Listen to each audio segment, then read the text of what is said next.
পৃথিবীতে এমন একটি প্রাণী আছে যাকে মারাই যায় না। হ্যাঁ, ঠিকই শুনছেন।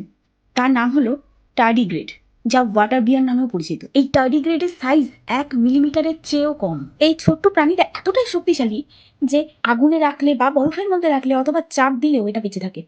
অবিশ্বাস্য কিন্তু সত্যি। এরা 30 বছর পর্যন্ত কোনো খাবার বা জল ছাড়াই বেঁচে থাকতে পারে। সব থেকে অবাক করা বিষয় হলো এই টার্ডিগ্রেডকে বিজ্ঞানীরা স্পেস ভ্যাকিউমে রেখে দেখেছেন। অক্সিজেন নেই, বাতাস নেই, তাপমাত্রা -200 ডিগ্রি, তবুও এই ক্ষুদে প্রাণী বেঁচে থাকে। এরা নিজের শরীরকে একটা অদ্ভুত মোডে নিয়ে চলে যায়, যাকে বলে ক্রিপ্টোবায়োসিস। এই অবস্থায় এরা প্রায় পজ হয়ে যায় বা থেমে যায় বলা যেতে পারে। হৃদস্পন্দন নেই, শ্বাস নেই, তবুও মরে না। গবেষকরা বলেছেন ভবিষ্যতে হয়তো মানুষের আয়ু বাড়ানোর ক্ষেত্রে টার্ডিগ্রেডের রহস্যকেই ব্যবহার করা যেতে পারে। ভাবুন একবার, পৃথিবীর সবচেয়ে দুর্বল, ছোট, চোখে দেখা যায় না এমন একটা প্রাণী, সে কিনা পৃথিবীর সবচেয়ে শক্তিশালী সার্ভাইভার। এটাই টার্ডিগ্রেড, প্রকৃতির আসল অমর যোদ্ধা।